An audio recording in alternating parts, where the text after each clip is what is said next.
بسم اللہ الرحمن الرحیم۔ اس دنیا میں نمک کی طرح کڑوی بات کرنے والا ہی سچا دوست ہوتا ہے، اور میٹھی باتیں کرنے والا ہمیشہ چاپلوس ہوتا ہے، کیونکہ تاریخ گواہ ہے کہ نمک میں کبھی کیڑے نہیں لگتے اور وہیں میٹھی ہر چیز میں کیڑے لگ جاتے ہیں۔ اگر کہیں رہنا ہی چاہتے ہو تو یاد رکھیں کہ اس دنیا میں خوبصورت ترین جگہ کسی کا دل ہے اور محفوظ ترین جگہ کسی کی دعاؤں کا حصہ ہے۔ ایک شخص نے کسی بزرگ سے کہا کہ مجھے نصیحت کریے، تو ان بزرگ نے فرمایا کہ تم بس دھیان رکھنا کوئی اللہ سے تمہاری شکایت نہ کر دے۔ میرا اللہ دیر تو کرتا ہے پر کبھی مایوس نہیں کرتا۔ اس دنیا میں ماں کی دعا آپ کو کبھی بد نصیب نہیں ہونے دیتی، وہیں باپ کی دعا آپ کو کبھی غریب نہیں ہونے دیتی۔ وقت کو پیدا کرنے والے کو وقت دے کر دیکھو، پھر دیکھنا وہ تمہارا وقت ہی بدل دے گا۔ زندگی میں جب انسان کو ہدایت مل جائے تو وہ یہ نہ دیکھے کہ وہ کیا کر چکا ہے۔ رسول اللہ صلی اللہ علیہ وسلم نے ارشاد فرمایا، اللہ سے شرم کرو جیسے کہ تم اپنے خاندان کے نیک اور شریف آدمی سے شرم کرتے ہو۔ اس دنیا میں لذتوں کو ختم کرنے والی چیز موت کو کثرت سے یاد کیا کرو، کیونکہ تمہارا ایسا کرنا تمہیں گناہوں سے بچائے گا۔ رسول اللہ صلی اللہ علیہ وسلم نے ارشاد فرمایا، مہمان کو رخصت کرتے وقت دروازے تک چھوڑنا سنت ہے۔ حضرت علی نے فرمایا کہ تم اپنی عقل کے ذریعے اپنی خواہش نفس کا مقابلہ کرو۔ اللہ فرماتا ہے، مجھے پکارو میں تمہاری دعائیں قبول کروں گا۔ رسول اللہ صلی اللہ علیہ وسلم نے ارشاد فرمایا، مریض کی عیادت کرنے والا گھر واپس آنے تک جنت کے باغ میں رہتا ہے۔ کچھ تکلیفیں ہمارا امتحان لینے نہیں بلکہ اپنے ساتھ جڑے لوگوں کی پہچان کروانے کے لیے آتی ہیں۔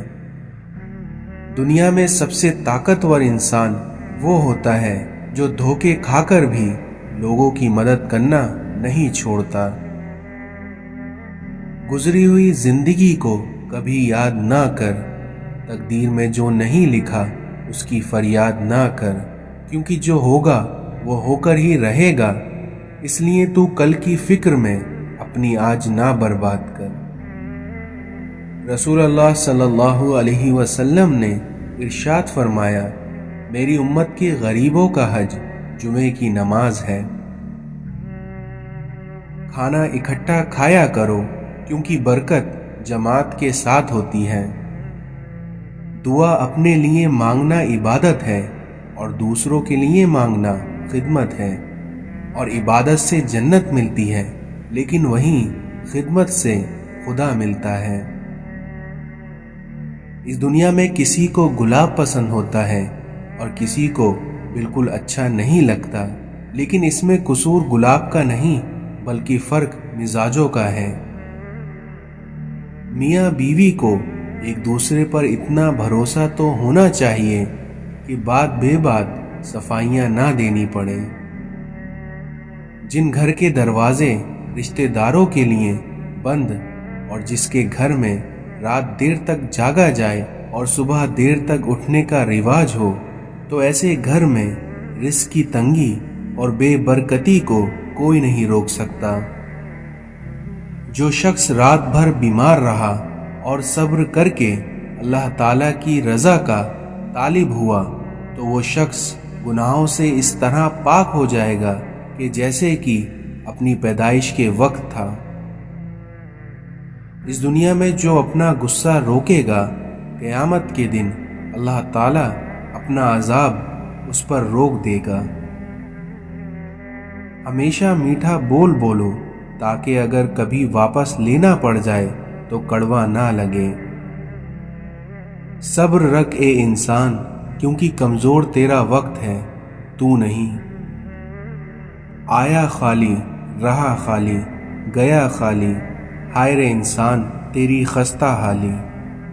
آپ کا بڑا سرمایہ وہ لوگ ہیں جو آپ کی غیر موجودگی میں اپنے رب سے دعاؤں میں آپ کے لیے خیر مانگتے ہیں۔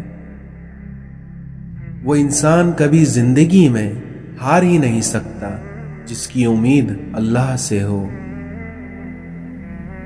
حرام کاموں سے نفس کو روکنا بھی صبر کی دوسری قسم ہے۔ اللہ تعالیٰ نے تم پر تمہاری ماؤں کی نافرمانی کو حرام قرار دیا ہے۔ رسول اللہ صلی اللہ علیہ وسلم نے ارشاد فرمایا، اس دنیا میں جس کو اپنے مسلمان بھائی کا درد نہ ہو وہ میری امت میں سے نہیں ہے۔ اللہ تعالی میدان حشر میں فرمائے گا کہ ہر اس شخص کو دوزخ سے نکال دو جس نے مجھے ایک دن بھی یاد کیا ہو یا مجھ سے کسی مقام پر ڈرا ہو۔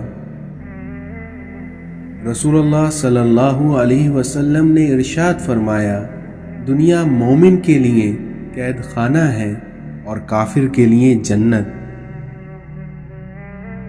اس دنیا میں انسان کو بخار جہنم کی بھاپ کے اثر سے ہوتا ہے، اس لیے اسے پانی سے ٹھنڈا کیا کرو۔ جنت میں نہ تو کوئی مکار آدمی داخل ہوگا، نہ ہی بخیل اور نہ ہی لوگوں پر احسان جتانے والا۔ اس دنیا میں کامل مومن وہ ہے جو خوش اخلاق ہو اور اپنے گھر والوں سے نرمی کا سلوک کرنے والا ہو۔ جو کام تم لوگوں کے سامنے کرنے کو ناپسند کرتے ہو وہ تنہائی میں بھی نہ کیا کرو۔ تم جب تک صحیح معنوں میں مومن نہیں ہو سکتے جب تک تم آپس میں ایک دوسرے سے سچی محبت نہ کرو۔ غصہ ایسی چیز ہے جو آنکھوں کو بند کر دیتا ہے اور منہ کو کھول دیتا ہے۔ رسول اللہ صلی اللہ علیہ وسلم نے ارشاد فرمایا کہ میں نے جنت میں کثرت سے ان لوگوں کو دیکھا جو دنیا میں فقیر تھے۔ جب تم آزمائشوں سے گزر کر اللہ کی رضا میں راضی ہونا سیکھ لیتے ہو تب اللہ تمہاری ہی چاہت مکمل کرنے کے لیے راضی ہو جاتا ہے۔ اس دنیا میں نیک لوگوں کی صحبت نیکی سے بہتر اور وہیں برے لوگوں کی صحبت بدی سے بدتر ہے۔ رسول اللہ صلی اللہ علیہ وسلم نے ارشاد فرمایا کہ سب سے پہلے جو چیزیں انسان کی ترازو اعمال میں رکھی جائیں گی وہ انسان کا وہ خرچ ہوگا جو اس نے اپنے گھر والوں پر کیا ہوگا۔ حضرت علی نے فرمایا کہ خواہش بادشاہوں کو غلام بنا دیتی ہیں اور وہیں صبر غلاموں کو بادشاہ بنا دیتا ہے۔ حضرت علی نے فرمایا کہ زندگی میں ان دو لوگوں سے ہمیشہ دور رہنا، پہلا مصروف اور دوسرا مغرور، کیونکہ مصروف اپنی مرضی سے بات کرتا ہے اور مغرور مطلب کے لیے یاد کرتا ہے۔ قبر کی تنہائی سے پہلے قدرت ہمیں کئی بار تنہا کرتی ہے تاکہ ہم خالق کی حقیقی تعلق سمجھ سکیں۔ دنیا کی لذتوں کو ختم کرنے والی چیز موت کو کثرت سے یاد کرو۔ مومن کو مال کی نہیں اعمال کی، نفس کی نہیں روح کی، دنیا کی نہیں آخرت کی فکر رہتی ہے۔ اس دنیا میں ہمارے آنسوؤں کی قدر اللہ سے زیادہ کوئی نہیں کرتا۔